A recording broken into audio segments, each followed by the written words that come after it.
And we are live here on Tackle Trading's YouTube channel. It's our halftime report, our daily stock market show where we go through all the news, all the action, try to, break it all down, give you guys some insight and some value out there.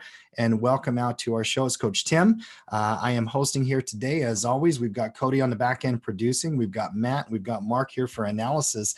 On today's show, there's several things that we're going to break down. Number one, some major individual company news. More advertisers around Facebook are starting to pull some funding, some spending around advertising on their platform over continued drama around what they're doing right there, obviously.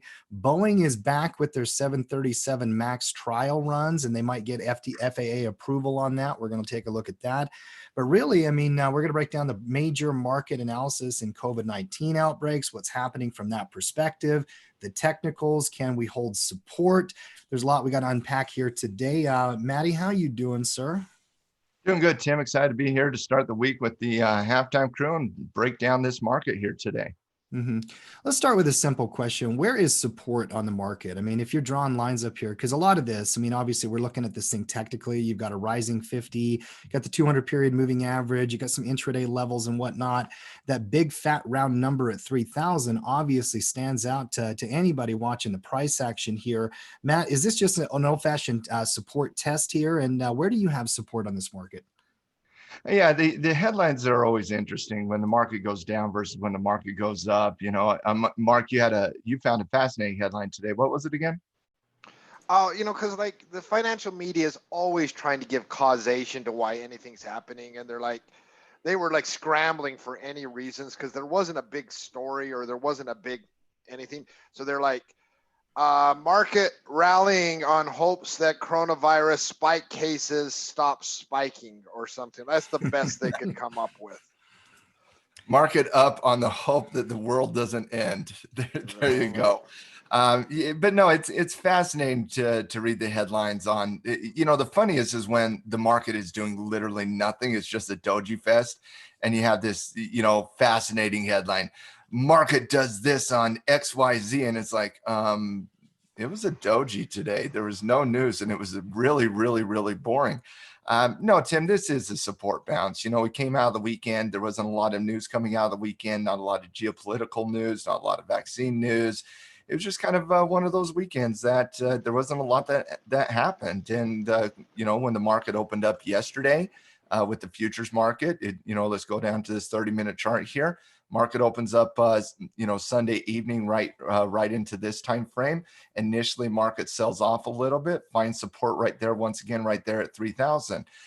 So when the market opened up, it did test that 3,000 level a little bit. Initially broke it, testing that 200-day moving average. And so when you're identifying support, Tim, yeah, we give it a number, right? We'll say 3,000. We'll say, supports at $44 or supports at $76.50, or, you give it a number. You have to identify that number so that when you're trading and you're, either day trading or swing trading, you're identifying that to where you're putting your triggers, where you're putting your stop losses, using that level that you personally identify as where to put, the entry of 10% ATR above the high, or, 50% of the ATR underneath support levels if you're swing trading, or something along those lines that you're actually applying your trading rule to. But the reality is, and this is a reminder for absolutely everybody when you're talking about the identification of support and resistance is not a finite number. Support is a zone around that level. And, I've given the analogy in the past about playing, you're playing, zone defense versus playing man-to-man. This is zone defense when you're talking about the identification of support and resistance zones. And so when you're sitting down here and you have that, 200-day moving average pricing in right about 306, and you have, that ultimate significant whole number of 3,000, and then you have that, 50-day moving average right there at 2780, and you have a previous pivot right here at 2770.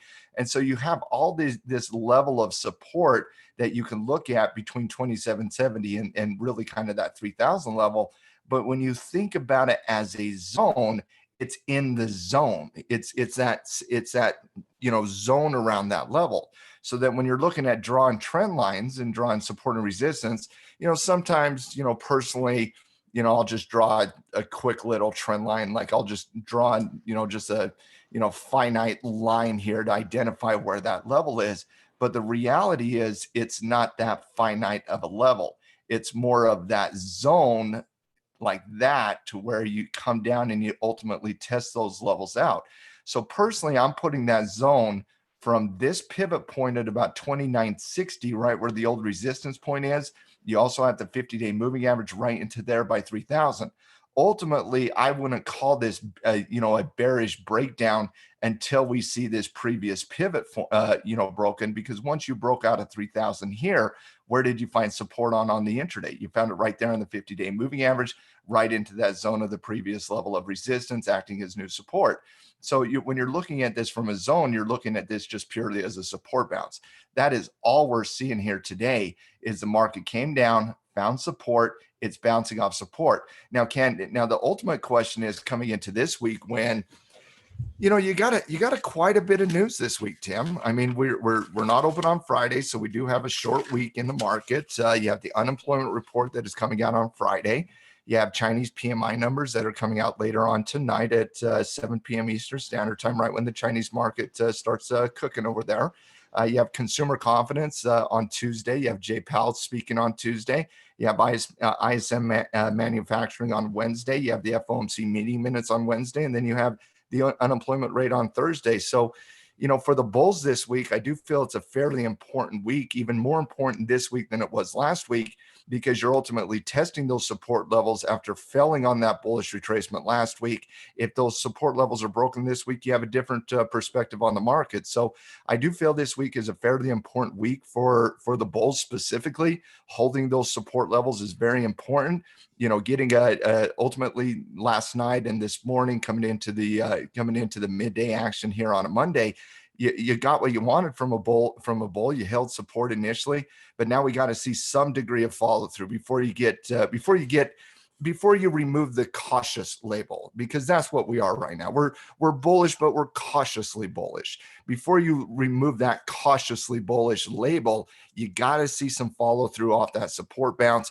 And ultimately, before you get ultra aggressive, you got to see the S&P break out of the highs from last week, right around 2130. Out of all those economic events that you talked about, being a 4-day week here, obviously with the bank holiday on Friday, heading into Independence Day here in the U.S., you've kind of scrunched all that together. Which one of those things do you think actually has the chance to move the market the most? I'm looking at Powell testimony and the unemployment kind of in my head. Obviously, the monthly unemployment report, Matt, is very different than the weekly unemployment claims numbers that we get each and every Thursday. This is that one that comes out the first part of every month. What event do you think actually has the chance to move the market the most? Well, I mean, the Thursday does. I mean, don't get me wrong. Fed minutes this week are important to break down to kind of see where their head is at from their last policy meeting 3 weeks ago. That's certainly going to be important to kind of read the tea leaves and where the Fed is, where their mind is. They did just announce that $750 billion corporate bond buying program. So it's going to be interesting for Fed watchers and people that geek out on the Fed to kind of, read the tea leaves coming out of their minutes report that's coming on Wednesday.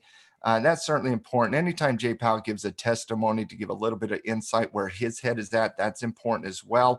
Although Jay Powell's been fairly consistent with his speeches from an economic perspective, it is a wait and see approach. We need to see more data. We got a lot of variables. It's whenever the Fed comes out lately, it's if A, then B, then C type of analysis. So it's a little bit frustrating, but it's understandable given the fact that we're going through a fairly significant, unprecedented, economic environment in our lifetime. So I certainly understand that. For me, though, it is Thursday for me. Now, obviously, if support breaks between now and Thursday, that's a different analysis. But coming into the week, it's that Thursday because the labor market is so vitally important. It is the theme of the economy reopening up theme. You have the labor market, then you have your manufacturing data, and then you have individual corporate news. But the labor market is really kind of that one economic report that all of us kind of look towards to see if corporations, if governments, if state and Fed governments are bringing back their furloughed individuals that they started furloughing in March, laying off in April. if we see that economy reopening up theme really take hold, it's going to be in the labor market. And so for me, it's that Thursday, because Thursday is not only the labor report with the unemployment rate, non-farm employment change, hourly earnings, and all of that jazz, but you also have unemployment claims, which is the weekly report on Thursday as well. And they all come out at 8:30 a.m. Eastern Standard Time, right about an hour before the actual cash, 2 hours. No, that would be about an hour, about 1 hour before the cash open actually happens. And so for me, with initial claims and the labor coming out on Thursday, that to me is the economic data that I'm really focusing on this week, that probably has the greatest impact on, or the greatest ability to have an impact on the market that is significant this week. You've got the good old fashioned support test. You've got economic data. You've got the end of the quarter as well here in June. I mean, we are going to be turning that page. And there was all that chatter last week about whether these funds will or will not have to rebalance. We'll see if that volatility comes in as well. I think it's going to be an action packed week. There's no doubt about it. Stephen in the chat, he does say zones make frustrating triggers, Stephen. And we have empathy for you, my friend. We do understand, but that doesn't change the nature of the technical analysis, Matt. I mean, it just doesn't always come down to a penny. You have to have the ability to go down into that intraday chart, see all the different pricing levels as they come in, right? And obviously, when you're dealing with a $3,000 complete market index, that zone's going to be fairly significant versus, say, an individual stock. So I certainly understand Stephen's issue with the zones around support, given the fact that that probably leads to getting stopped out. A lot of the mistakes I see on understanding the zones of support and resistance is simply just not putting a stop loss underneath the zone of support. And so a lot of a mistake some traders make, especially new traders, is they'll identify that support, say at 3,000, they'll put a stop loss at 29.95 hypothetically, get stopped out, and then it's like, oh well, you were within the zone of support. And so when you're analyzing the market index, it is a fairly significant zone. There's no doubt about that. But when you're looking at individual stocks, those zones do tighten up. But the importance of that, understanding that zone, and it does change for stocks that are more volatile than stocks that are more conservative. But understanding the zone ultimately helps you understand where to trigger and where to ultimately place that stop loss. And the placement of that stop loss is vitally important to ensure that you're not placing that stop loss within the zone of support, that you're actually getting it underneath that zone of support. And when you're looking at that zone of support on the S&P, it's fairly easy. I mean, you do have that 50-day moving average right there. You do have the previous pivot you can identify, and it's all right there clustered in that 3,000 level by 2770, 2760. That's a fairly easy one. But when you're looking at individual stocks, and it doesn't really matter what the stock is, when you're looking at that, you're really looking at it about one ATR, about one standard ATR. So if I identify, a stock with support at, say, $100, and I say, it's got support at $100, I'm identifying that $100 as the level that I want to use my trigger, right? To use my stop loss rule. And if you understand that that zone is about one ATR total, that'd be a half ATR above the level of 100, a half ATR underneath that level of 100. And so by using something as simple as a 50% of the ATR underneath the area of the zone, hopefully you're putting that underneath significantly enough to give yourself enough of range that you don't get prematurely stopped out. But any trader who's been around for any amount of time, whether it's 3 weeks or 30 years, believe me, they also complain about the zones of support, because typically it's because you get a little whipsaw. Mm-hmm. By the way, I don't know if you want to look at them or not, but good examples of exactly right at 100. Matt, I was Johnny on the spot here. PPG and WM both have support zones literally right at 100. PPG or WM, you could kind of explain what you're talking. These are not patterns I would trade, but that is where the pivots are. Same thing with Waste Management, actually has quite a bit of price action down right near that 100 mark. And you can see like there's a pivot 2 weeks ago. There's a little candle here from Thursday. So you got to break down that individual data when you're trying to find where support is, right? Absolutely. You take the Waste Management. Let's say you're buying into the reopening theme and you like this, that it's holding its 50-day moving average, that it's holding its previous pivots right there at about 100 by 102, and you're seeing the ultimate low right here, and you're saying, okay, that came down and kissed off that 100 level. I would very easily on this one say, okay, stop loss underneath 100 here.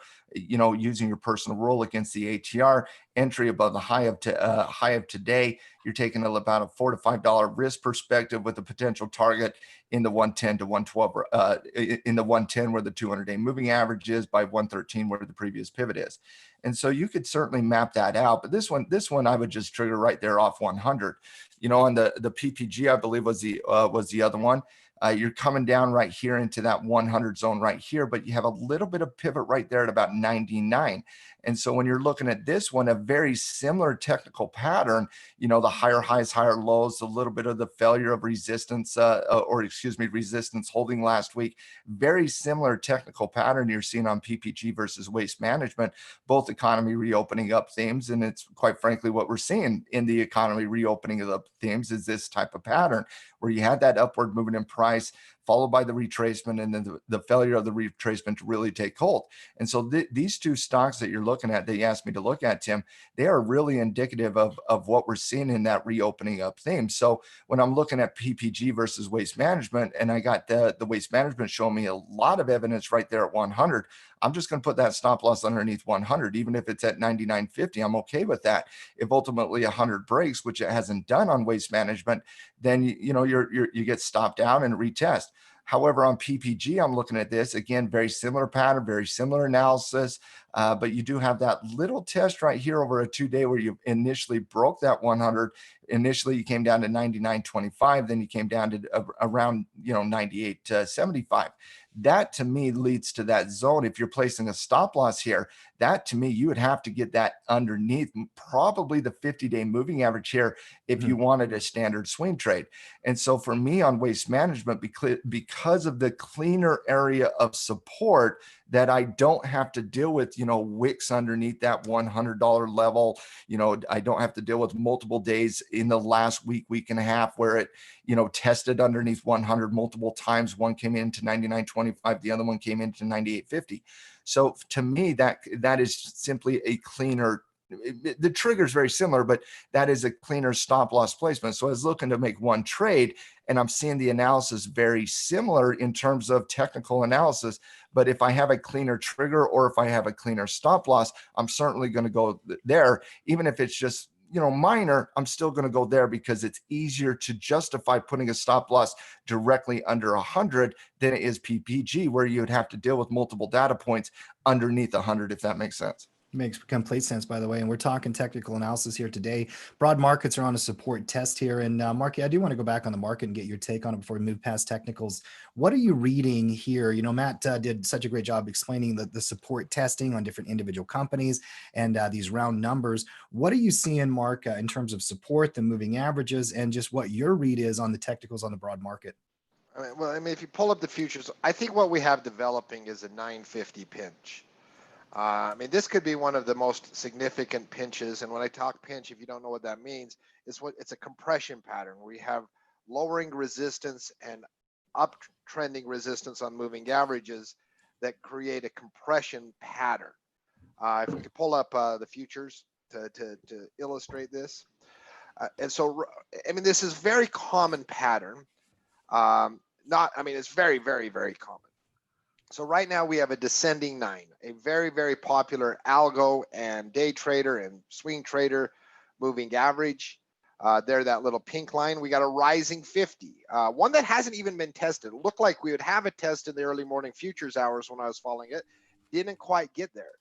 And so when you have a falling moving average and you have a rising moving average, what that can form is a pinch where one axis resistance, one axis support, and you can see price battling between there for a long period of time. Multiple days as bulls and bears battle it out on a sentiment level on who's going to win. You see this pattern all of the time. Nice little trend line to go along with that support level. So, a good rule of thumb is, you wait for the winner to emerge before getting too aggressive, right? Now you can dilly-dally all the time, right? Find a nice pattern, trade it. But before getting too aggressive, one direction or another, wait for the winner to emerge. And that makes sense on the technicals with what we know of the market. you guys are going to share in a little bit a survey done by fund managers. That survey is like they expect a downside move as the most likely move. You still have a lot of bulls out there. You got a real true battle between bulls and bears right now. And I think that's reflected on the technicals on the chart as well. Well, if you're going to bring it up, let's talk about it a little bit, Matt. That was a survey that you saw from fund managers. These are so-called institutional professionals. Obviously, they run capital and that kind of thing on Wall Street. They're thought of as the experts, right? And they actually, you've got some interesting data there, Matt. What actually did you read in that survey from fund managers? I think you said they had a big cash position, but they also thought there was going to be a correction as well. Kind of explain what you saw. Now, this was a quick headline I read earlier this morning. I didn't get a lot of the detail on it, but I did see just the headline news. And the headline news is basically this.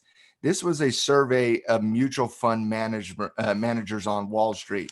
And the 3 bullet points that I really got out of the quick read I did on it was, number one, the vast majority of fund managers believe the next 20% move, right? The next the next bullish trend, the next bearish trend type analysis. The majority of them did expect that next 20% movement to be downward in price. The second bullet point, I want to get you guys' take on this, is that they also have twice as much cash on hand today as they did, say, last June. So a year ago, June, the ending quarter, they have twice as much cash on hand today as they're probably reassessing the situation as they did a year ago. And the third bullet point is they are more reluctant to buy stock today versus, say, even 2 months ago when we were seeing the lows of March, which to me, that's a lie. Point number 3 is a lie. They weren't buying in March. They were running for the hills. They were scared out of their mind. That's revisionist history on that last point. But the first point, that they believe that the next bull bear market would be a bear market. What's your guys' take on that? Well, I mean, I've read way too much. I'm obsessed with the market in the last 3-4 months. I mean, this is definitely my favorite market of all time. I think it's a fascinating market. And you have so many. Real quick, Mark, real quick, go on that for a second, because you've said that before. Why is this your favorite market? Because it's a news driven market. It's driven others crazy out there, especially newer traders. But why you? Why are you approaching this market with such, joy to a certain extent? Because you really do enjoy this market. I do my best in broad consolidation patterns. So when a market has a broad consolidation pattern, that the way I trade, it is the best environment. And I think we're in the midst, and I think we'll look back. I think we're in the midst of a probably prolonged consolidation patterns with multiple levels of support and resistance. That 6-9 months from now, we'll look back and I'll be like, wow, those were great resistance levels and those were great support levels. And I think they are being created, and they will continue to be created as time goes by. The swings that you can have on day trading is just absolutely insane. Like when momentum builds on one side, it just usually wins that day. Not always, right? Nothing's 100%, but it usually wins that day. Momentum is carried more in this market in the last 3 months than it has in history. Yeah. And so for my day trading, which is all momentum, because what is day trading other than momentum, right? Mm-hmm. And for my positioning for my investments, which is all based on consolidation and range patterns and such as that. I mean, this is just like, this is my favorite market of all time. I absolutely adore it and continue to adore it. And I think it will continue. I think that battle between the bulls and the bears is going to continue for the rest of the year and into 2021. Since we have zero real clarity, right? Everybody makes their guesses. Hey, earnings are going to be this in 2022 and the unemployment's going to be here in 2022. Everyone's guessing, from the Fed to JP Morgan to you and me and everyone else. They're guessing. And that creates a real battle between bulls and bears. And I really think the bear side of it, you have a lot of really, really smart people, like really smart people who are like, this market's heading lower. not disaster, not going to end. There's too much liquidity from the Fed for it to be, S&P 1500. You'd have to have some exogenous event that caused a total collapse because of the amount of Fed liquidity. But they're like, listen, this market's ahead of itself. Lots of unknowns, and they'll list out a million things. And I'm writing the Trading Justice newsletter this month, which will be released sometime this week, hopefully. And I'll list out all of those bearish arguments I hear from people. But a lot of smart people make very compelling cases while, hey, but is a high cash position a bearish argument though? Because I keep hearing this all the time. I mean, everybody's in cash, right? I mean, they're building more cash. Matt, I read last week, even just on Friday, a different kind of thing where they said fund managers have 4.8 trillion in cash compared to 3.8 trillion they had a year ago in the same month. And I'm like, okay, so yeah, I mean, I get it. Wall Street's building cash because they don't have confidence in the trend and everything. But is that a bearish argument on its own just because they have cash? Because they might have to get that cash to work. I mean, momentum. And I've heard you make that. I'll let Matt. Let me address it. I've heard you make that argument on behalf of the bulls several times. And my counter to that, I argue that yes, it is a bearish position at higher levels, assuming that there's nothing that changes in the fundamentals. If fundamental changes, they'll put it to work. But I ask you, is Warren Buffett more bullish because price goes up, and all of the Buffett types?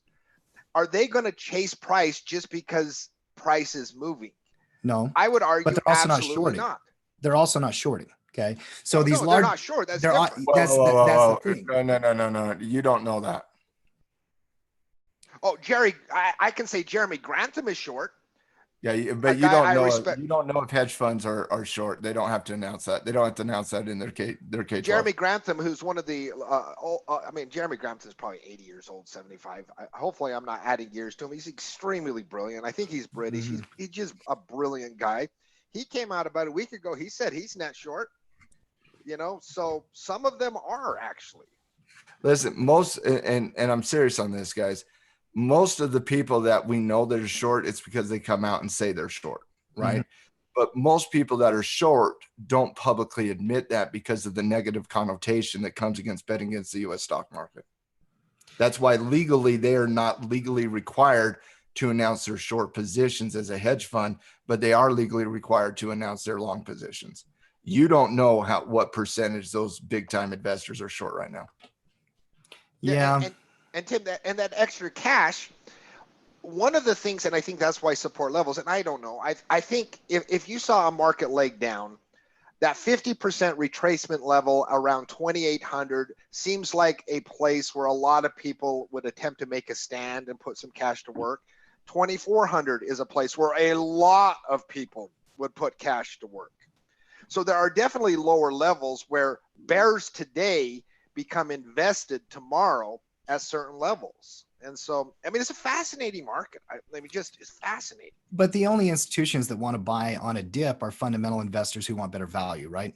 Because technicians wouldn't want that. I mean, if support fails here, Matt, technicians would be heading for the hills, Well, no, neither will fundamentals, though. I mean, fundamentals aren't going to wait for just a minor pivot to get broken. They're going to wait for, other factors, behavioral factors, fundamental factors, and obviously technical factors. But I think what Mark's talking about is ultimately those bears. If this support level at 3,000 by 2970 is ultimately broken, those fundamental investors, no, they're not going to be looking to come in. The technical investors aren't going to be looking to come in. That's why you'll see, most likely quick price action to the downside.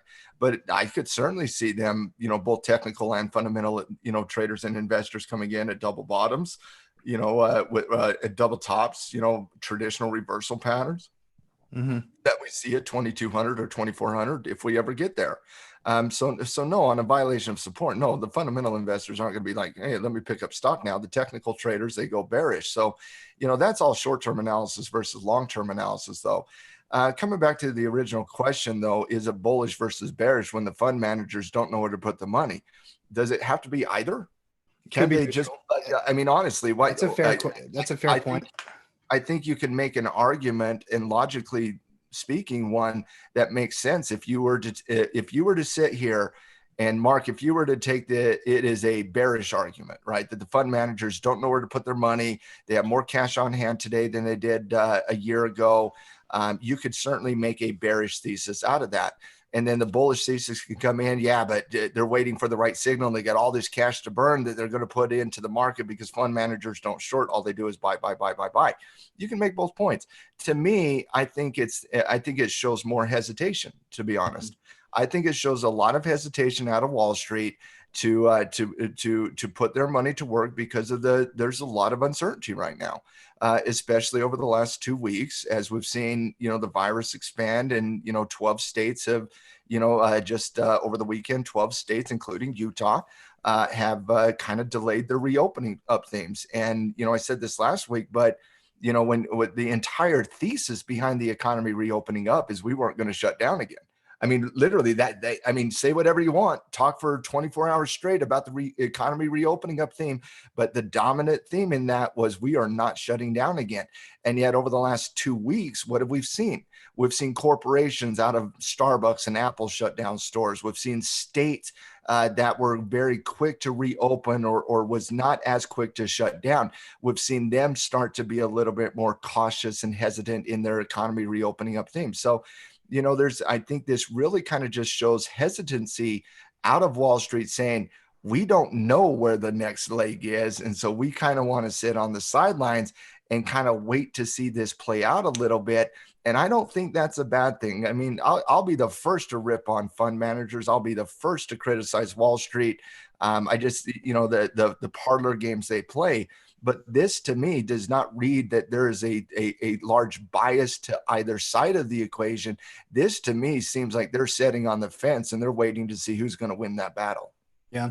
And you do have Q2 earnings coming up in July. You got the end of the quarter. And that's this whole reopening stuff, Matt. It's just a lack of clarity. There's no question about it. I mean, you bring up the COVID stuff, and I think we got to talk about it for a bit here, Mark. Obviously, like Matt said, many states like Texas and Florida and here in Utah, they're having to kind of pull back their foot off the gas pedal here a little bit. They all wanted to get out there and reopen. We're seeing them close stores. We're seeing corporations come in and take action. There's no question about it. I saw some data that 7-day average of infections is up 41%, week over week. And that's across the entire US. I know where the hot spots are. Mark, what's your current read on COVID right now? Because like Matt has said for 2 weeks now, you can find good data, you can find bad data, whatever it is you want to find, you can find, because daily deaths are also very, very low compared to where they were. I think 253 I saw just on Sunday or whatever it was. Mark, what's the current state of COVID based on what you've seen? The market, okay, first of all, cases are up unless you've been in a hole the last week. Everybody knows that.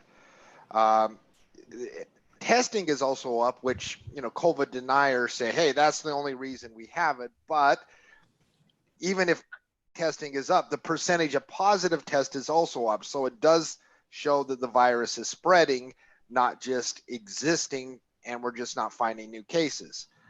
Hospitalizations are not scary right now. You see some minor spikes in certain points. Well, I saw that one thought on that. I hate to cut you off, but in Texas, they're full, right?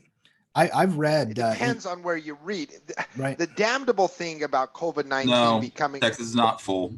Becoming politicized, because COVID-19 has been totally politicized, is it is hard to find accurate information. It is hard to find accurate information. Cody could have been in the other room. You heard the word Texas, and he was running for the mic. So for instance, like Houston's one of the worst.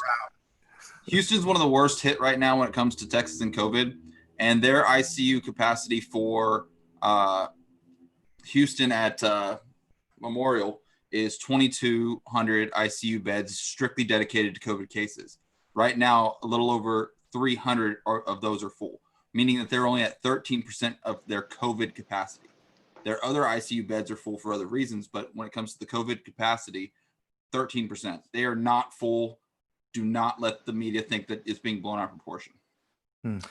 I will tell you, I'm not concerned broadly about Texas, but I am concerned about what's going on in Houston, right? Just early on, I don't think we're full yet. I do agree with Cody, but I do believe the data coming out of Houston is a little concerning. Is it broad-based out of Texas? I don't think so as of right now, but it is a little concerning with the data that I'm personally seeing coming out of Houston. There's some hot spots in Florida that's a little concerning right now as well. The concern is, does this spread to the point where it does impact that is the concern. And I don't think we're there yet. I really don't. And I just maintain, I read those same news articles you guys do about COVID. I don't geek out on it like Mark does. He really kind of gets into all of the data and whatnot. But I just come back to that exact same belief. Since it has been politicized, Mark, and there's no doubt it has been politicized by both parties in the US. There's no doubt. And it's really sad that it did take a political route when we're talking about a healthcare problem. But the reality is it did. And from a political perspective, you can find the data to support your argument one way or the other, Personally, I'm still seeing this as part of phase one in the COVID-19 wave theory. I think this is an extension of wave one. I don't think it's a true extension or a true new beginning of a second wave as of right now. I'm still very, very hopeful that we'll have a vaccine by sometime in early 2021, which would be the ultimate, cure-all. But even Fauci came out and said, even if we had a vaccine today, because of the anti-vacciners around America, because some people are really hesitant, you would still only get into the 70% vaccine rate anyway. So that wouldn't stop the spread. So there's all this good data. And then you can say, oh, but by the way, and if X happens, then Z would happen. And we're still in the middle of this, guys. There's still going to be open analysis, and there's going to be opinions, both sides of the equation. And that's why, Mark, it's fascinating that you love this market. Like you really do love this market. This is your type of market. You get increasing volatility, which means you get increasing premiums on your naked puts, which allows you to sell deeper out of the money to get the same degree of cash flow that you're looking at getting. And this market, but for, directional traders over the last week and a half, we would like to see this market pick a direction.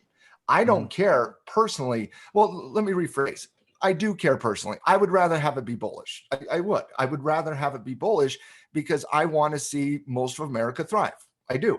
I don't want to see people struggling. I don't want to see entire industry struggling. I hated the Chesapeake news today that they finally filed their Chapter 11 bankruptcy, because not what that just means for Chesapeake, but what that means for hundreds of thousands of other workers in that industry, because Chesapeake is the largest to date that's going to file Chapter 11 in the energy sector, but they are by far not the only one that is going to file bankruptcy protection. I hate to see Delta today laying off 2,500 pilots. I hate to see that.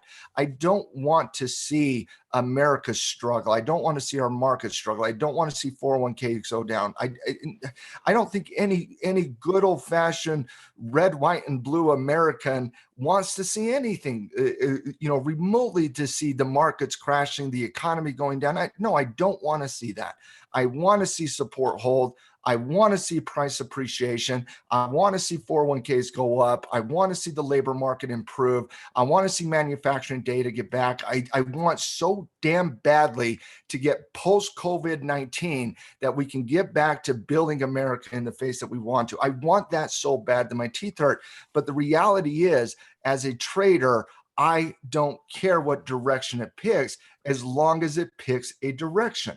And as a delta dog, trading directionally, this is a little bit frustrating over the last week and a half, because the market cannot seem to pick a direction it wants to go. And this consolidation can last longer than you want it to. Now, whether it lasts, another few days or another few weeks, you got to be patient. But right now, if we see support getting violated, you have to take action, regardless of what you want. Mark, one of the reasons I gave that hope thing, because I do have that hope. Right, the same thing that your headline had earlier today. Markets up on the hope that the vaccine doesn't exist. Yeah, I think we're all there. Right, remove the market goes up because the hope, and we're all there. We hope that this goes behind us. My daughter last night was like, you know, do you think that in 2021, we're just going to look back at 2020 and be like, do you remember that COVID situation? Do you remember? And I'm like, yeah, I hope we are talking about this in 6 months from now about, do you guys remember that volatile market that was absolutely batshit crazy and just schizophrenic? And yeah, it was like 4 weeks ago. It's like, yeah, I remember that, but yeah, I hope we're there. But the reality as a trader, you got to take care of you yourself first. And if you do violate support, you got to take action here. You got to take action against that 401k to ensure that you protect it. If you're a short-term trader, you got to look to the short side of the equation, no doubt about that. And if the market does hold support, which we said this on Friday, I'll say it today, I'll say it tomorrow, I'll say it every day of my life. I'm going to bet on support until it violates, and then I'm going to act. But I'm going to bet on support. That's what you got to do until it breaks. Yeah, I mean, if you are always worried that support breaks, I don't think you're going to be a successful position trader for sure. Probably not a successful anything, because support is a bedrock principle. But as Matt said, have a plan if it does. Yeah, have that plan laid out. Yeah, bet on support until it breaks, but you better have a plan to execute if it does. Think about Airbus for a second today. Now, Airbus is obviously not a U.S. stock market, but they're a German manufacturer, obviously a direct competitor to Boeing. And Airbus comes out today and they said, quote, the CEO of Airbus says, I don't ever see, and I'm paraphrasing to a certain extent, but this is what he basically said. I don't ever see the airline industry getting back to where it was pre-COVID-19, right? He thinks we'll get back to some degree of normalcy, but that there's going to be certain consumer behaviors that simply change that ensure that we will not treat traveling to the same degree post-COVID as we will pre-COVID. And he was talking about specifically to families and families going on vacation and, you know, all of that jazz. And he says, okay, in post-COVID-19, what our analysis is right now is that we expect people to still go on vacation, but we don't expect people to fly internationally to go to Europe to go on vacation from America, and vice versa from Europe to America, and so on and so forth. And so they're reimagining in the middle of this pandemic, before we've seen all the variables play out, a extremely successful company ran by extremely successful capitalists are saying, you know what? We're going to reimagine our company, and we're going to halt 40% of production on what we're currently doing so that we can spend our resources on research and development to ensure that post-COVID-19, we're in a position to fly. And I'm not saying to fly as in consumers flying. I'm saying our company is in position to dominate that next wave of the market. At some point, we're going to be post-COVID-19. We're going to be back to some type of normal market condition. But I love that. And maybe we see things the way we want to see them, right? We see something in the headlines and it just triggers something in us. But I love that reading today I did on Airbus, because I see that very similar to the discussion we're having today. I'm going to bet on support. I'm going to bet on the market. But if I start to see certain things, I got to have plan B. I got to have a plan B in case plan A does not work out. And so Airbus, plan B is to reimagine their entire company. I'm not saying reimagine your entire trading system. I'm suggesting have a plan B in case support does not hold and we ultimately do break, because over the last week, the pressure's on the bull side here.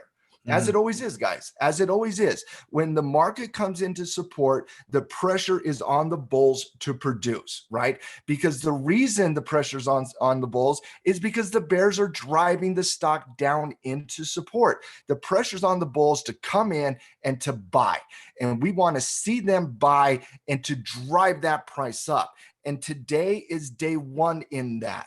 But we need to see follow through here. One day does not mean support is going to hold. We need to see that follow through to create a true pivot. I would like to see 2-3 days coming back up in price with increasing volume to support the argument that the institutions are coming back in here, especially in the face of what the institution said just over the weekend, that we have a larger cash position than we've had in the last year. Fantastic fund managers, but we need to see that get put to work to ensure that argument is bullish. You got to see that get put to work by seeing price appreciation, couple that with increasing volume. If you see support hold, increasing volume, that is showing you Wall Street's intention to put that money to work. If support gets violated, it's a different form of analysis. And that's why I come back to say, I got to see it first before I believe in the bull or bear argument. Right now, I'm very cautious. I'm very cautious. I am. I want to see support hold. I'll get a little bit more aggressive if we ultimately see that resistance break at 31.30. But as long as support holds, you got to be slightly bullish with a little bit of caution to ensure that we actually see that money coming into the market. And doesn't these anecdotal stories like out of Airbus and even Airbnb, Matt, their CEO came out and had some very negative commentary around travel, saying it's going to fundamentally change the way people travel. Doesn't that have to affect your read on crude light if you do believe into these theses? We are seeing airlines project much lower numbers. We know that they're going to have a hard time. Are they going to be able to sell out those planes? We don't think so. And even if they do, we know what their cash bleed is. Airbnb. Look at Timmy transition from stocks to commodities. That's an A+ transition. Yeah. Well, let's look at crude light then, Marky, if we can. But doesn't it? I mean, seriously though. I mean, these are companies that use straight energy products, and they're going to need them. Crude light, the biggest commodity in the world. We're stuck here at 40. If you do have a fundamental change in travel in general, I mean, couldn't crude really struggle in the next year or so? Mark. From the demand side, absolutely. I mean, it depends on how far they cut. Remember, it's a supply. Like if there aren't if you have a lot of shell companies go out of business and the industry's decimated and they're artificially keeping supply down, it can balance, right? But it's not going to be rust. You're not going to see crude go to $60 again unless you have demand. You're just not. So, obviously it will constantly serve as a weight on crude oil unless you do see travel, unless you do see people taking vacations, and until you do see the industries picking up, until you do see business travel, it's going to weigh on crude. It doesn't mean crude's going to collapse. The supply side helps that out a little bit, but it's hard to see like crude 60 unless you have the demand side kick in. Mm-hmm. Technically, Matt, that chart feels like it's rolling into a neutral kind of consolidations and whatnot, Matt. It's interesting when you try to read that pivot relationship, because to me, it begs a neutral rating. But then again, you still are above moving averages. You did have a recent higher pivot low. So I can see somebody making a bullish case. What are you seeing in the chart there? Well, I mean, over the weekend, we did downgrade crude oil in our commodity report. I believe we were at a positive 20 coming into last week with that potential breakout of the $40 level. Obviously, when a breakout fails, you got to be a little bit more hesitant, a little bit more cautious, especially in the face of the overriding trend that we're seeing. A lot of times, and not always, but you see, a lot of times you'll see 3 waves up followed by some degree of consolidation. That's just kind of Elliott wave theory. And when you're looking at that and you see this slowing momentum that you saw here in crude as it was going up into 40 in the face of some of this increasing momentum we saw coming into the bottoms in April and May, that should have given you a little bit of hesitation. And that's why we didn't really kind of like this bounce off the 35 handle. It's simply because we saw that slowing momentum in the trend.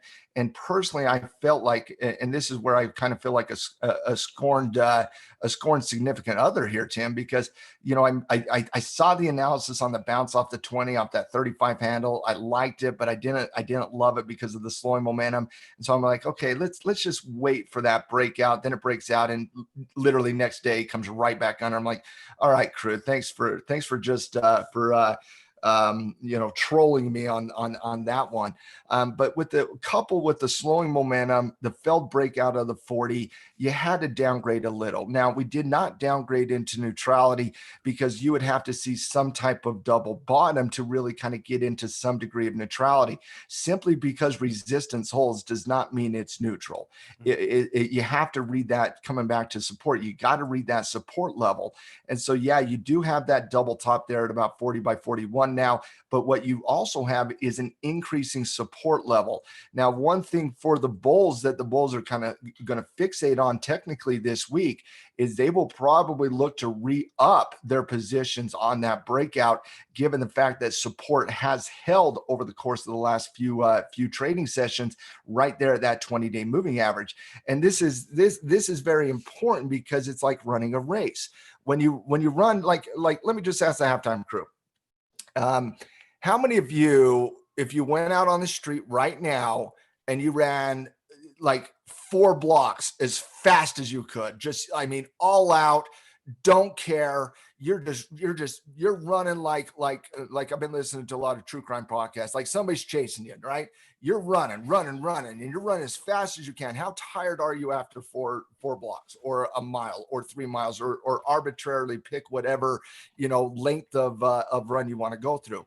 Well, over an extended time period, as crude is running that race up, and it goes from 35 all the way to 40, you get a little bit overextended and you get a little bit tired, and those breakouts have a little bit of a higher degree of uncertainty given the fact that you ran a little bit too much in the short term versus if you're running from here at 37 into that breakout at 40, you're not running nearly as much in that breakout, which means you have a little bit more room to run to the top side because you're not nearly as tired, right? So for me, yes, I'm with you guys. Letty, I'm with you. Heather, I'm with you. Linda, my wife literally was making fun of me last night because we went on a bike ride and I was tired after 3 miles on a bike ride. And she's like, I'm not even feeling like I'm working out yet. And I'm like, that's just offensive to people who are out of shape. But the reality is, you know what? She can run a little bit longer before she gets tired. I can't. I need this increase in support to give me a less distance to run, and then you have room to run. And a wonderful, wonderful indicator to help you understand that is the relative strength indicator. I mean, I don't use relative strength nearly as much now as I once did because I focus more on historical levels of, price movement.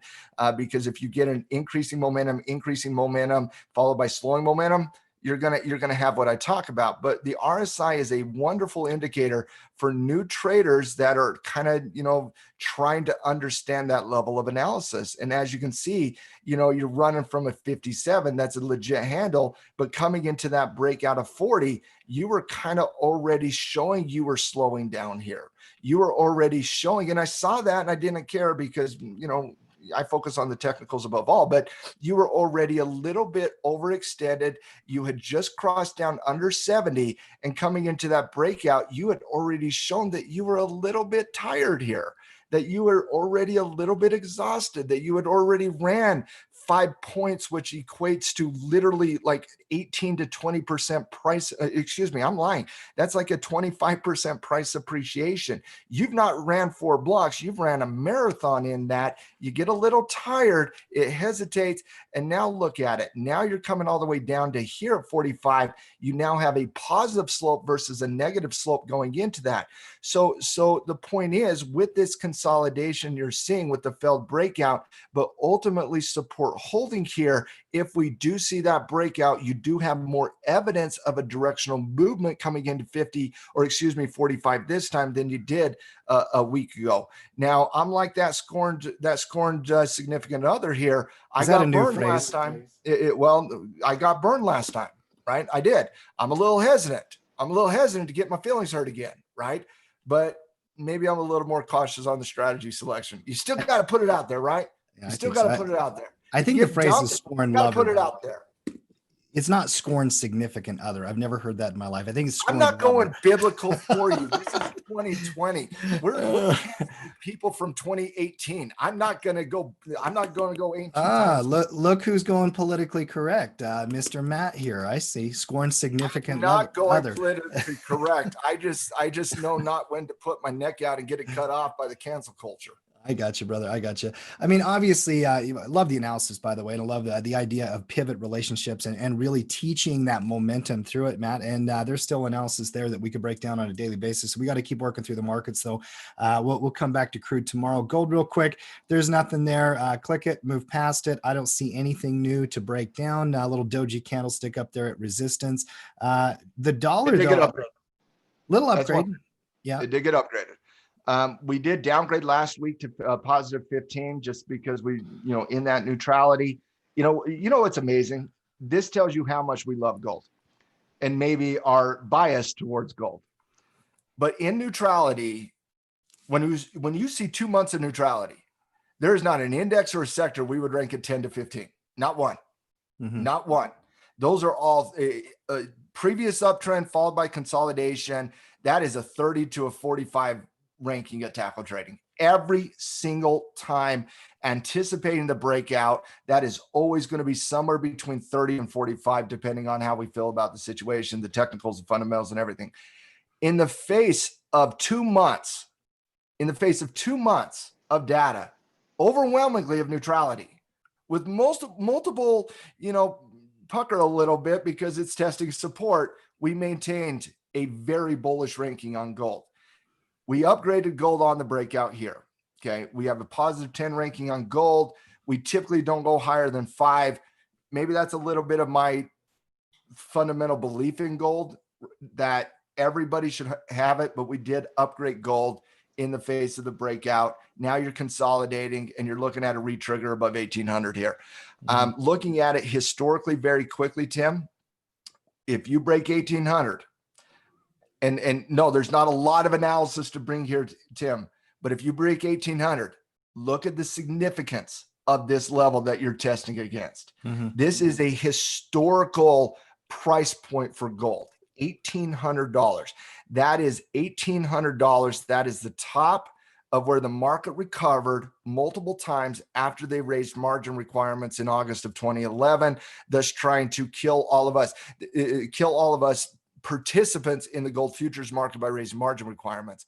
A breakout of that, there is nothing until 1900 by 1920. Nothing there. So even though the analysis fundamentally, technically is very similar in the short term, with that breakout of 1760 we saw early on last week, with the consolidation high base that you're hitting right your head up there above that, right underneath that 1800 handle. If you can break out of 1800, man, gold could do what we all think it should do. And when I mean all of us, I mean everyone in tackle trading, finally see that massive price appreciation. So, anything can happen in any marketplace. I don't care. There is not one marketplace that I am more comfortable analyzing than the gold market right now. Mm-hmm. There's not a commodity, not a currency, not a sector, not an industry, not a market that is more consistent right now with the technicals lining up with the fundamentals than the gold market is. Yeah. And that 1800 level just historically is so significant. I love that chart on the 10-year view, Matt. What a journey the last decade has been for gold. I mean, the big run up after the financial crisis in 08, then it came down with the commodity markets when they raised those margins like you've talked about here today and in the past. But what a beautiful trend we're in right now. And another break, I mean, just like any new thing in technicals, another level is always going to be met with buying interest. Let's talk dollar here real quick. I will tell you this, Tim. Mm-hmm. It has taken 9 years to recover the bullshit manipulation Jamie Dimon in August of 2011 of him trying to increase margin requirements to kick out the speculators so he could corner the market. It's been 9 years to recover that price. And I swear to heaven, if they raise margin requirements on gold going up right now on this breakout, I am going to go nuclear. Yeah, I don't know how they could justify it right now. It's not like there's extra risk here. The volatility is lower here than almost any other product, right? I mean, but they don't have to justify their nonsense. It's true. That's true. That's true. That's nuclear. I'll go short. That is the one thing That is the one thing that could derail gold from ultimately, being that massive price appreciation, is their massive manipulation on the commodity floor. That is the one thing. No, I'm with you. I want to talk about the dollar real quick here, Matt, in regards to this one bit of news that you brought up over the weekend, that the Federal Reserve actually came out and talked about what corporate bonds they are purchasing. Obviously, the Fed, the Treasury, all of this. Oh, I'm massive glad you money brought this creation, up. Yeah, I is very forgot about that. interesting. Matt, Apple Computer, AT&T, Verizon, Toyota Motor, Oh, they bought a bunch of foreign bonds. Now, I want to ask the question, how does the Fed buying foreign bonds help the U.S. consumer? I just want to throw that out there. They bought Pfizer. Hey, they didn't buy any Carnival. These were all really, for the most part, just Apple, Pfizer, Toyota. I mean, not a whole lot of risk in there. Yeah, why Daimler, Chrysler, and Volkswagen, Toyota Motor? I know that they have a lot of production here in the U.S. as well. I don't know. I mean, maybe the Fed's just kind of throwing money at almost any product. Oh, they tried to. They knew they were going to get criticized for investing in foreign companies here with U.S. bonds, but they obviously, that's an easy criticism, obviously. And so the Fed comes out and saying, no. We're just buying their U.S. bonds. We're just buying Toyota and Volkswagen's U.S. bonds. Get out of here, Fed. You're a joke. The Fed has announced they have bought bonds from 794 companies, with 10% of that directly into Apple, Verizon, AT&T, Toyota Motors, and Volkswagen. Their plan is to buy upwards of $250 billion in existing debt.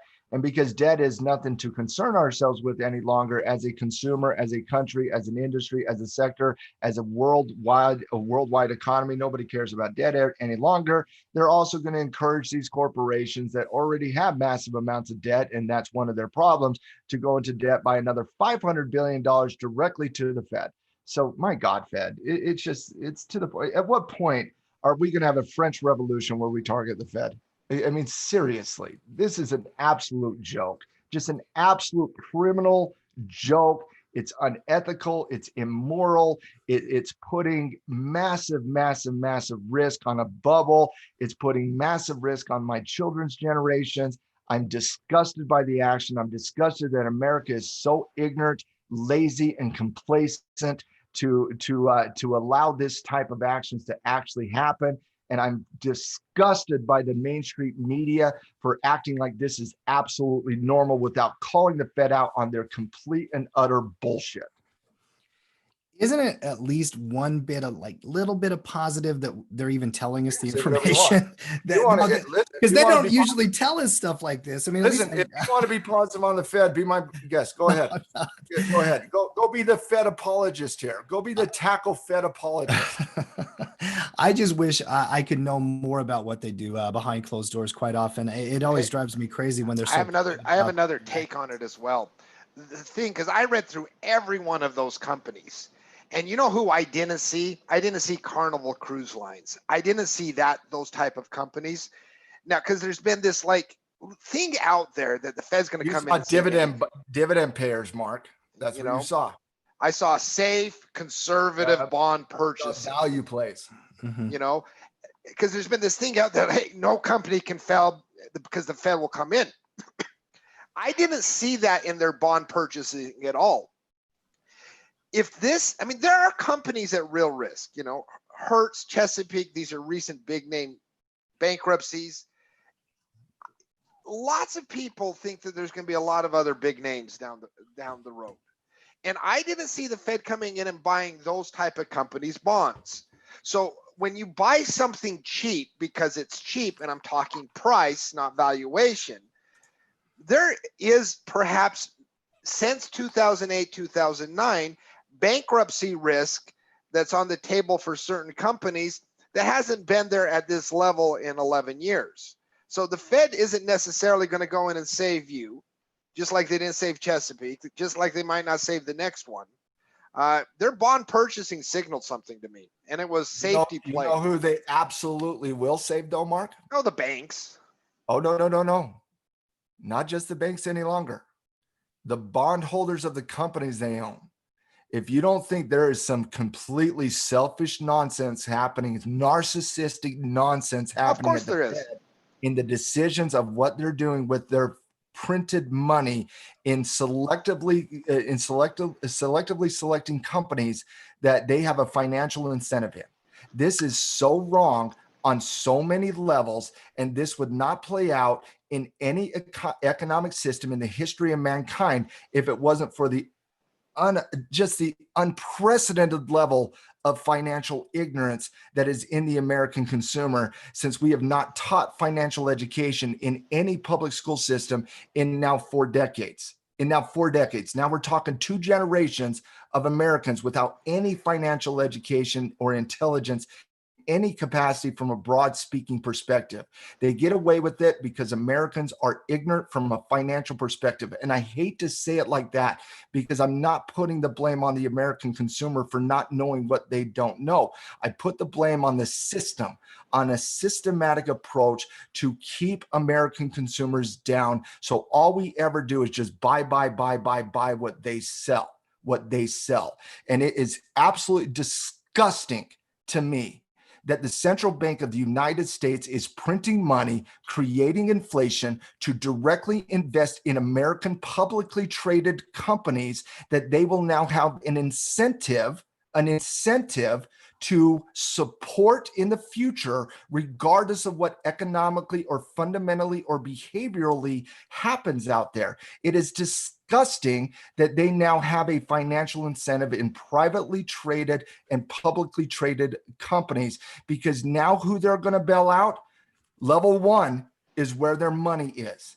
They are never going to allow anything to happen negatively to Apple. But what about Samsung? What about the competition? Does the competition now not matter in America? Does lowering price and consumer behavior not matter in America any longer? Does capitalism not matter in America? Is the free market completely dead now that the Fed is literally buying publicly traded companies?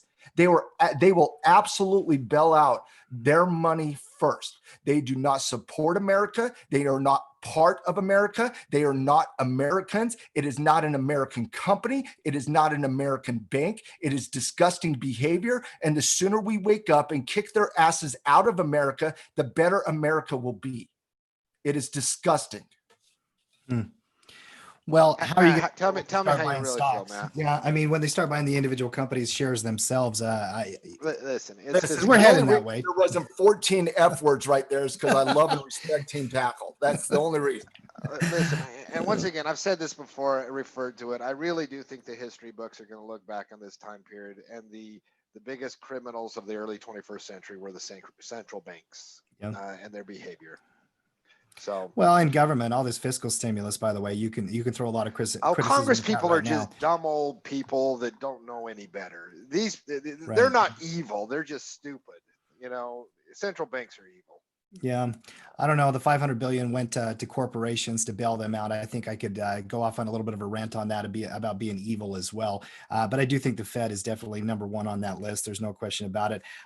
Let's talk stocks here for a little bit here, guys. There's actually a lot of very interesting corporate. I'm sure you news, don't want to talk about the Fed more. I do.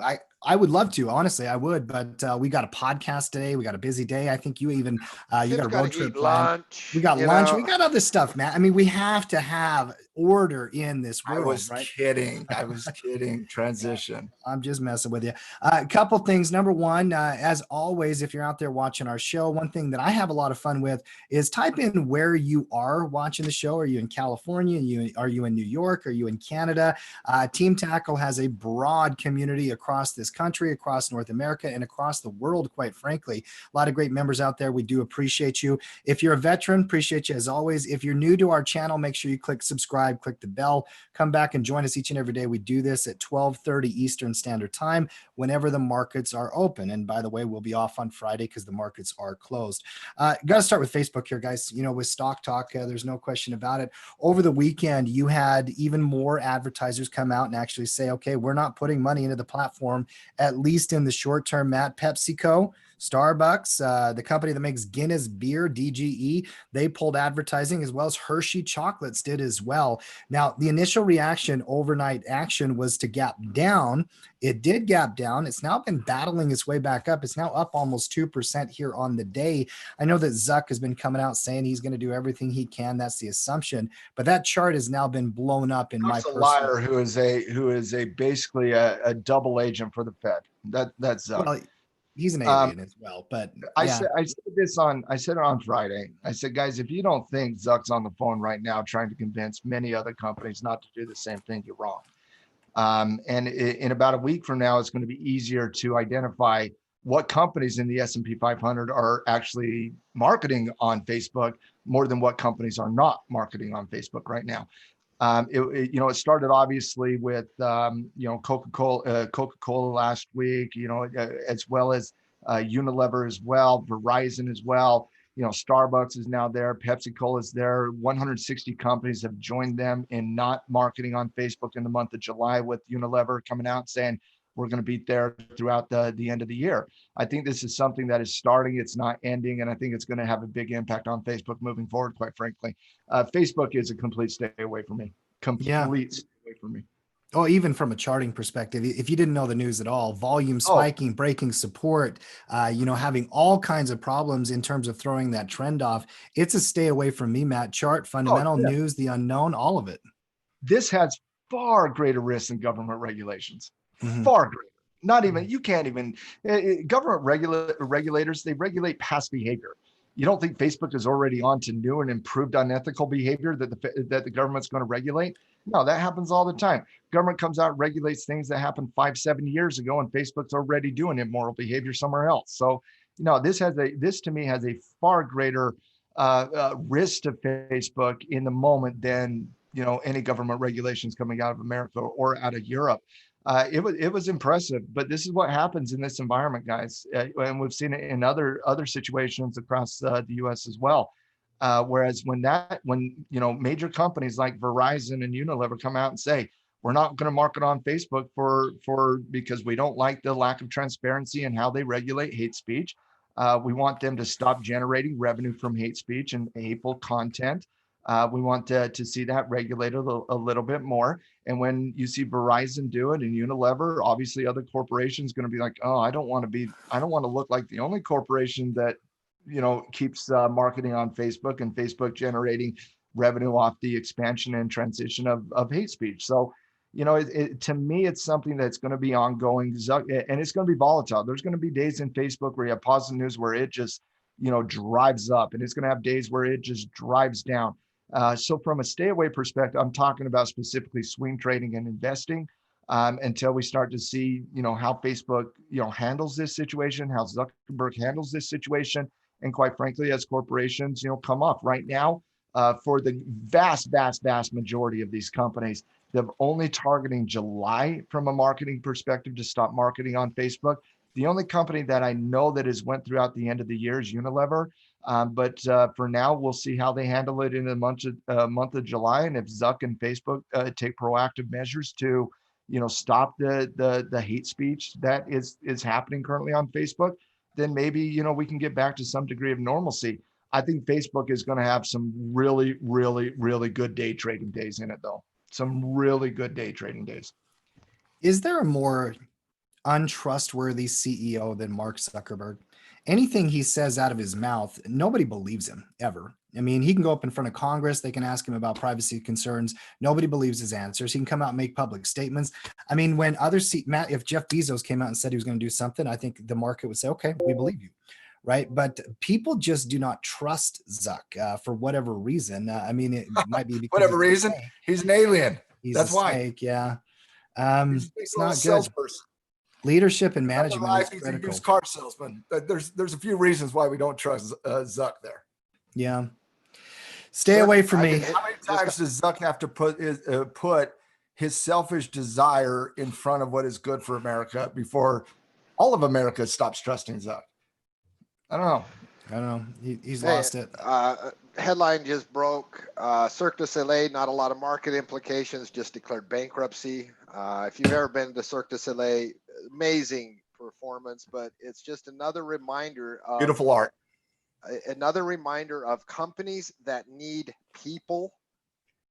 There's a lot of struggle ahead. And Those it's a butts in really the seat risky area of the companies. market. If you need people to come to your business, to your performance, to your whatever it is, you know, it's Yeah. another reminder of the financial struggles of those type of companies. 100%. Those butts in the seat companies are Butts in the definitely, seat. definitely still under pressure. Boeing next, though, I do want to talk about this company. Obviously, this has been a major corporate storyline for Boeing for several years. They do expecting FAA approval to start testing flights for their 737 Maxes.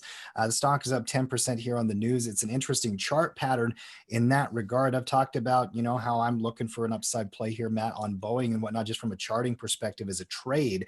What does this do for the way you guys think of it as an investment? I mean, if they can get 737 back in production, the market is reading it positive here today. It's up 10%. Let's start with you, Mark, on this one, then Matt. Mark, how are you reading Boeing right now?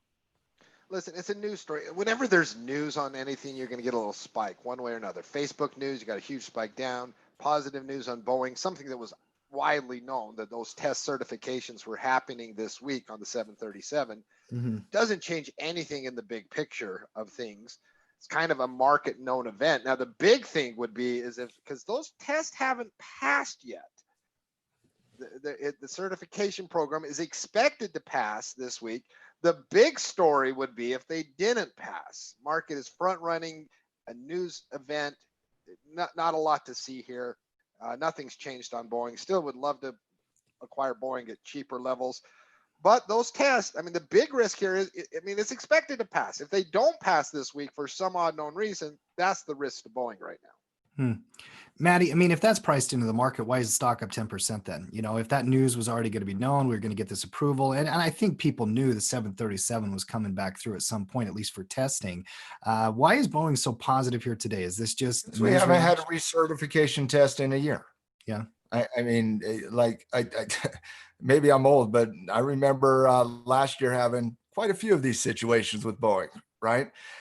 So the market has a very short memory sometimes, and I'm certainly taking the recertification as positive as of right now. It is widely expected for them to pass with the FAA. Remember, this is a 3-day recertification that is jointly done through Boeing and the FAA, and if all goes well, it's going to be ready for production by the end of 2020 for the most part, with as early production as slated to start beginning as early as September. My ultimate question for Boeing is not about the recertification of the 737 MAX, which is going to happen at some point. It's ultimately going to be who's buying those planes. If Airbus is starting to look at, smaller planes on regional travel, and they're reimagining 40% of their production right now.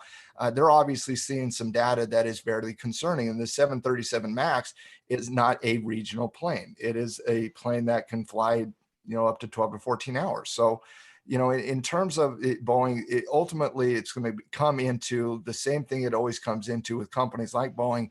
Is the demand there, even if they do get recertification? So that's obviously a little bit of a concern, but the news is positive overall for Boeing. It is widely expected, although it was also widely expected multiple times in the past, and then some other problem came up in the recertification process. So it's one of those situations where it's going to be volatile. It's going to have good news and some bad news most likely. But ultimately, the question is, do they have demand for that product, given the fact that for the first 6 months of this year, we pretty much saw negative orders coming out of Boeing? Yeah, I mean, I don't know if they will have demand. Quite frankly, every bit we've seen out of CEOs out of the airlines have said they're going to have less, right? Are they going to be upping for new planes when they're already bleeding cash and all that kind of stuff? Are you kidding me? No, just the same way a consumer isn't going to buy a new truck in this environment. They're going to most likely drive their old beat up truck. So if you're going to fly, enjoy flying on those 1975 Boeing 737s for the foreseeable future. I think the silly fundamental argument always with these companies right now, though, would be the same thing. Does demand come back in like 2022, right? That's what the fundamentalist would tell you. Oh, yeah, we know demand's not going to be there this year or next year, but the fact that they get this new plane that they put so much money into production on back into the line, if they do, and they can start selling it even in a couple of years, they would say that's where the positive for Boeing comes in. That's fine, but I'll just go back to what the CEO of Airbus said, that they do not see the airline industry behaving post-COVID the same way it does pre-COVID, even if we have a vaccine. Consumer behavior, and this is something we've talked about many times in the halftime report. One of the ultimate questions coming out of all of this, right? Even if we get back to, like my daughter was asking me last night, are we going to be looking back, a year from now saying, oh, do you remember? Yes, we will all remember going through this moment. And so what fundamentally changes out of consumer behaviors?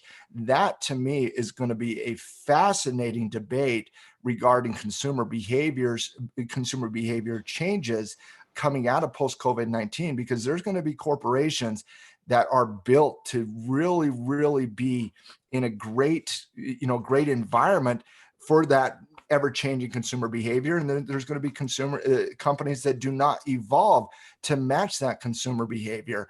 And, I certainly don't see this to the level of, when we had that new tech, the technological movement in the 90s and the early 2000s, how there were many, many, many companies that were built to really thrive in that environment. But the old companies, right?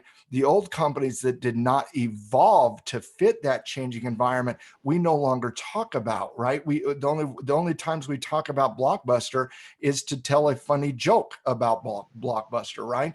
But there's thousands of other companies like Blockbuster that failed to evolve to the online model that nobody ever even remembers. I think you have something similar that's going to happen here over the next few years, very similar to those companies that failed to evolve to the ever-changing consumer behavior of online purchasing versus those who really embraced that from early on. Those are the companies that we talk about today, the companies that thrived in the online environment. So Boeing, to me, demand supply, that's going to be part of the equation here. But I'd come back to what the Airbus CEO said, and I just felt it was really, really on point, is that we're looking at our company structure right now to build the best company that fits post-COVID-19 economics and consumer behaviors.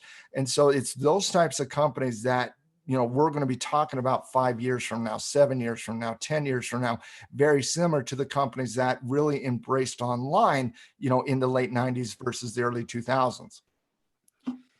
It's going to be really hard to project what travel looks like 2-3 years from now. I think it's a complete unknown. I understand why companies are making the moves they are. There's no question about it. I mean, if you're a business and you're looking at what you've got to do from a budgeting, from an investment perspective, what you're going to put your money and your time into, I get why you would make adjustments. But doesn't the virus set some of that as well, like we've always said? I mean, and the way the world looks in 2 years, you guys' guess is as good as mine, quite frankly. I understand the caution. I agree with it. I know my behavior is going to change around this, Matt. So I see why they're doing that, but it's kind of an unknown, don't you think? 2 years out, 3 years out, how humans are going to be doing it, right?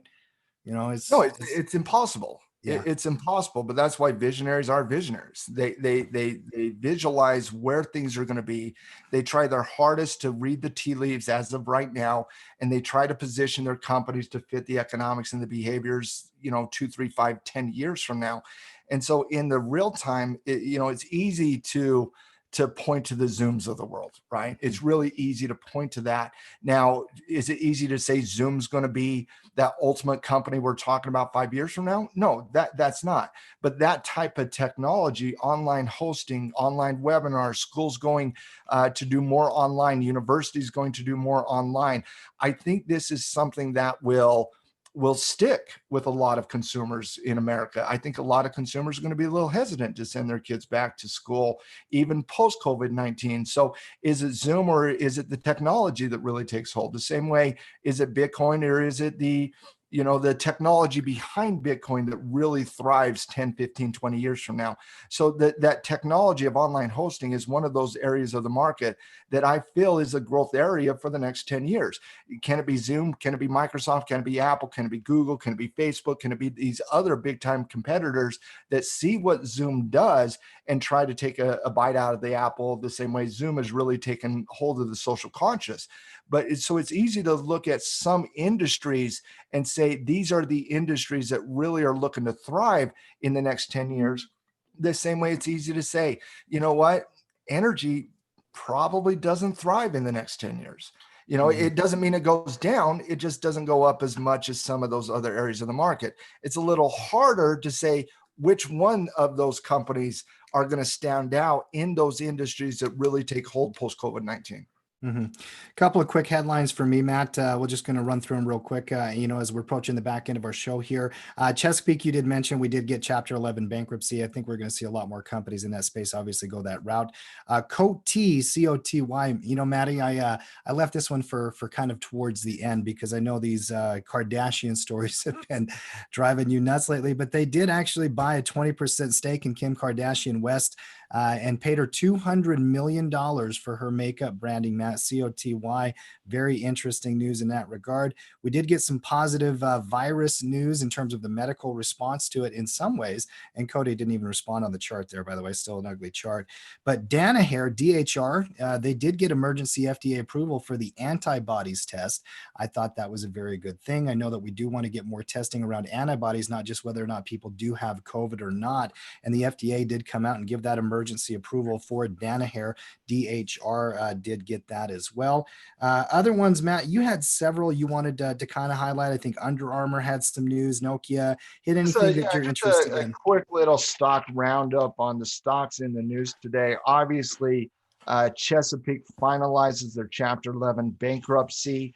You know, ultimately, I don't think that's surprising out of Chesapeake. That's where they were laying the groundwork for, and they finally executed that. They have upwards of $900 million to go through that bankruptcy. Ultimately, with the news coming out on Chesapeake, it's not really Chesapeake because obviously this kind of everybody knew this is where they were going. What does that mean for other shell companies out of the U.S.? I think is going to be fascinating to kind of evaluate over the next few months. I think there's a lot of companies, upwards of 200 to 300 companies that we could be seeing filing bankruptcy in the energy space, given the fact that what oil has been doing over the last few months. I think at a minimum, I think you could see a repeat of up towards 200 to 300 companies and upwards of about 300,000 jobs lost in the energy sector. Given what we're seeing with oil in Chesapeake, you know, not the first domino to fall, but you know, the biggest so far in the energy space. UAA, Under Armour, loses, not maybe they didn't lose, but they're ending its partnership with UCLA, which was a 15-year, $280 million deal. Nokia, not Mokia, and I did it again. I think Nokia was my first cell phone, if I remember right. I think it was my first cell phone too, that little handheld AT&T little device. Flip phone, yeah. Mine wasn't even flip, it's just literally that one 5-inch phone. I know what you're talking about. Yep. Nokia is no longer developing those phones since they just won the contract with Taiwan Mobile. It's a 5G contract worth upwards of $450 million. From a technical perspective, could you sign up for something above Nokia? You know, 455, 450. It seems quick to 5. I couldn't fault somebody, but it would not be a trade I would make. This company, I don't know. I mean, I can see it. I mean, you got that old gap support point at 5, I guess, a quick trip at it's 11% on a trade. So I would not fault anybody. I think it's clean there, Matt. You know, there's no doubt about it. I haven't traded this stock in so long. I can't even remember. I'm trying to. No, it's been a long time for me as well. But with the news coming out with Taiwan Mobile today, a contract worth up to 450, consolidation pattern above the 200-day moving average. RSI is contracted in that consolidation the same degree you want. You have a very legit breakout right there at about 450 by 455. I wouldn't fault anybody for looking at that. You got time till earnings too. I mean, you can map out a trade. Yeah, no problem with that.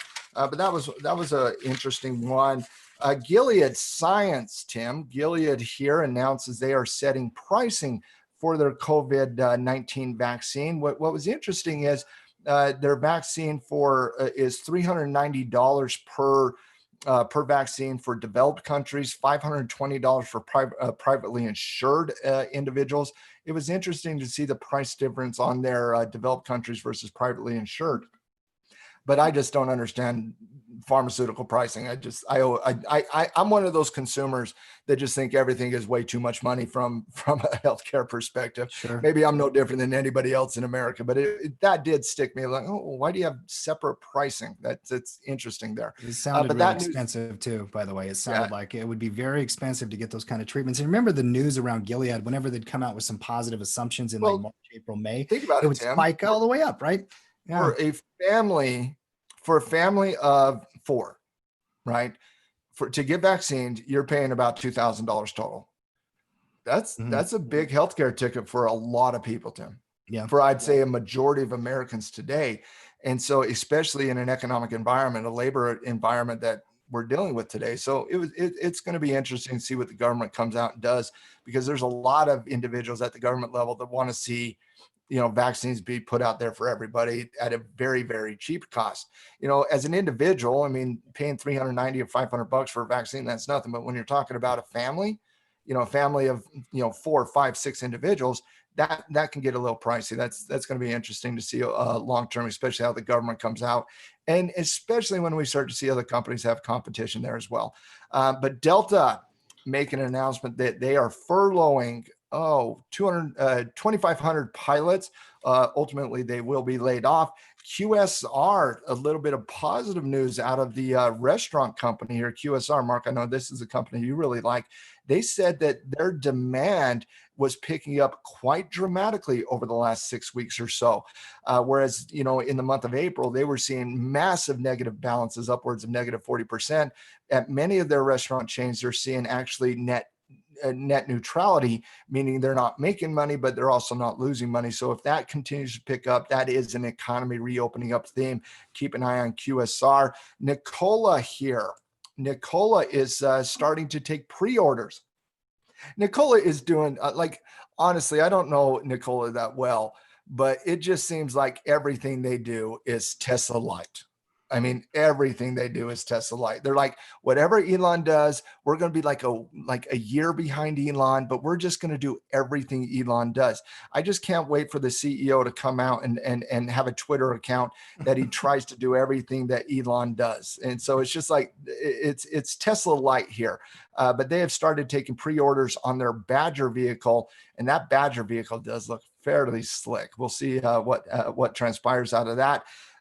Southwest Airlines today. If you're looking at an airline, this is one that you might want to keep an eye on. Southwest held its 50-day moving average. It also held its previous pivot point. If it can reclaim that 20-day moving average, something to talk about here with Southwest getting an upgrade off that. Downgrades, a big downgrade for Beyond Meat here. Big downgrade, double downgrade for Beyond Meat. Double dipping on the downgrade. Double downgrade, obviously down 8%, kissing off that 50-day moving average, previous support right there, about 120. I do think this throws off any potential trade on Beyond Meat. And obviously that double downgrade happened on the backs of them losing, the Canadian contract and so on and so forth. So keep an eye on Beyond Meat at that 50-day moving average. And then downgrades out of your, which are completely understandable given the news we've seen out of both Cinemark and AMC.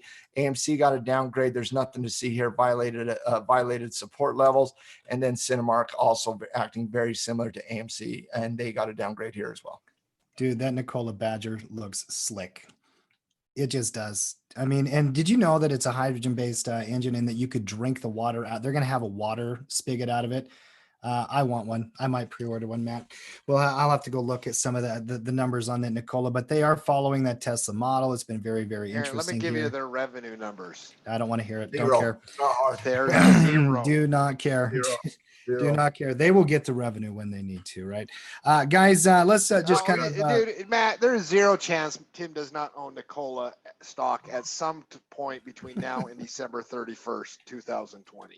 That's true. I heard it in his voice there. At some point, I'm sure he I'll see a wants it. signal. Dude, He's talking his book now. That's you right. know. That's right.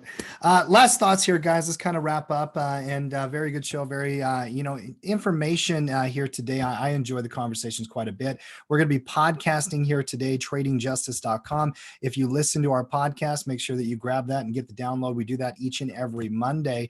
I know we had a bunch of upgrades, downgrades here in terms of sector analysis, Matt. There's quite a few. Did you want to run through those right now? I don't want to run through them in detail. We're already extended here. Definitely check the newsletter. Marquise came back on fire. So definitely check the newsletter for the updated, rankings on all the sectors out there. We did downgrade most of the sectors coming into the market, just, obviously respecting what we saw here last week. Both the S&P got downgraded, materials, communications, energy, finance, industrials, technology, consumer staples, real estate, and healthcare all got, not healthcare, but consumer discretionary got downgraded. Most of them are still ranked in some degree of bullish environment, but we are seeing some concerning things in the chemical space and basic materials.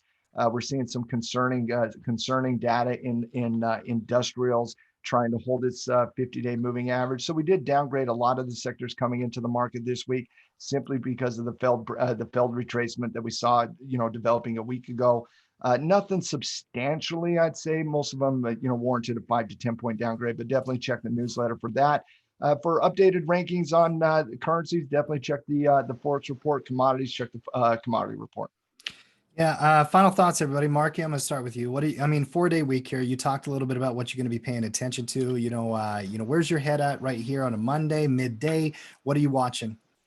I maintain when the dust settles, dividend companies are going to do really well. I really do believe in that thing. I think money manager, when all of the COVID-19 headlines die out and people are like, well, where do we put money in a zero rate environment? Dividend stocks across every dividend stock I follow is up. Most of them much higher than the market today. So a little flight to dividends today. That's not a trend by any stretch of the imagination. But if I see a dividend company I like dip sometime in the next couple of weeks, I'll probably pick some up. Yeah. Yeah. And I know that those are the kind of companies that you always do pay attention to. You just particularly like them right now based on the market conditions, price action, things like that, and whatnot. I know you're continuing to sell naked puts as well, and these consolidation markets tend to benefit you. Maddie, what about you? Final thoughts there, sir? Just, a short week this week, obviously compressed economic data this week, given the short week. Just going to treat it as a normal week, to be honest with you. We do have some data that we're going to be covering on a weekly basis. I'm going to work off those scouting reports the same way I do every week. And for the pro members out there, definitely work off those scouting reports. I felt we had a fantastic scouting report meeting on Friday where, we had, it was a 4-hour marathon on Friday. We started at about 1 and we got done at about 5. Mountain Standard Time, that is. And, we had a lot to analyze. We went through a tremendous amount of the entire stocks in the marketplace, obviously going through those sectors with a fine tooth comb. And, I really wanted to have a very lengthy discussion with the coaches of tackle, exactly where their heads are at regarding this market. And so definitely check out those scouting reports that came out over the weekend, the newsletter, and then stay with us throughout the week as we navigate this market in halftime report. And just as a reminder, on Wednesday night, I will be doing an extended webinar on the identification of support and resistance zones, the different levels of catalysts that can act as support and resistance, what creates support and resistance, identifying supply and demand.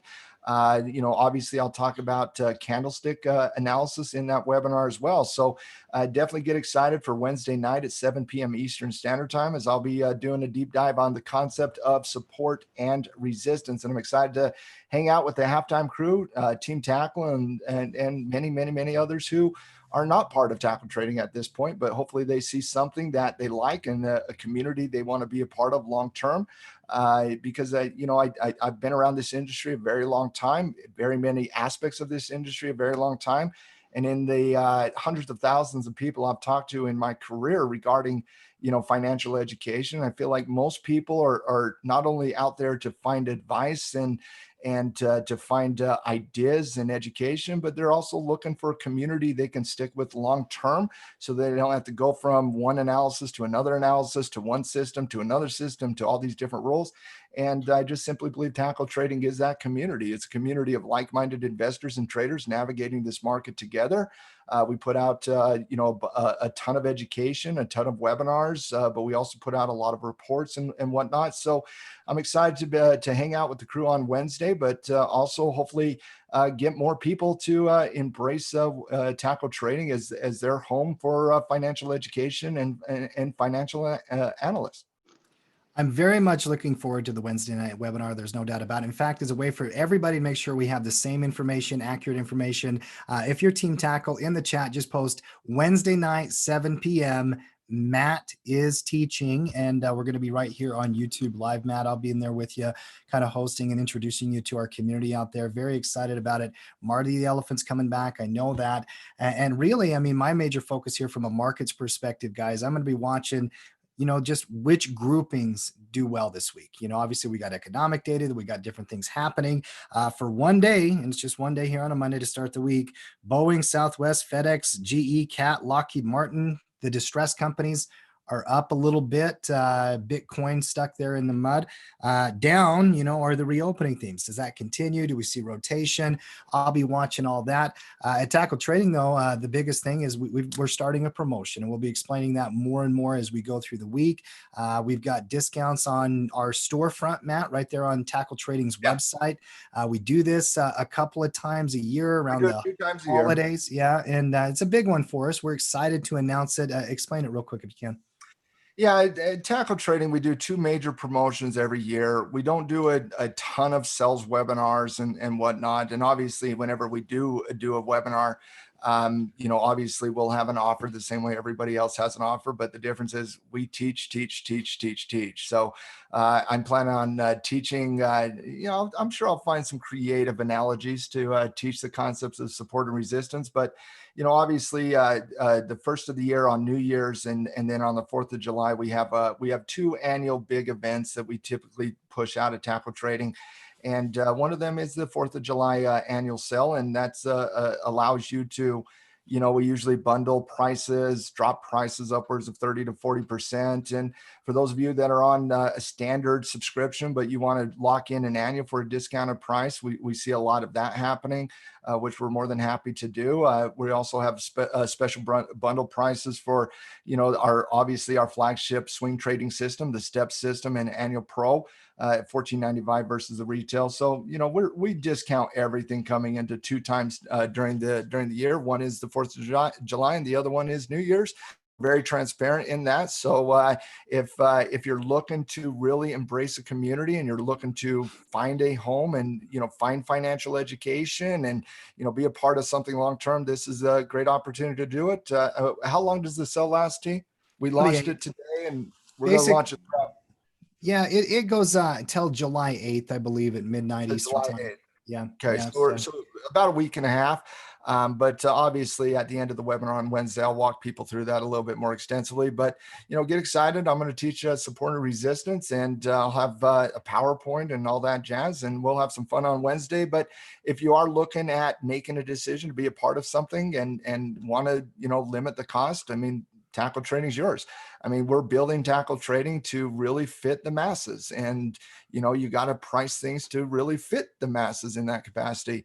We take great pride in the level of effort we put into our systems, our education that teaches those systems. And so I find there's some of the highest quality out there. There are a lot of those systems are self-paced. You can go at your pace. We have a lot of support for you as you're going through that. So definitely take advantage of it right now. Save a little bit of coin and be a part of something special long term. Love it. Love it. All right, guys, that's our halftime show here for today. Appreciate everybody out there. If you've not done it yet, click subscribe. We'll be back tomorrow. Same time, same station. We'll see you guys then. We're out.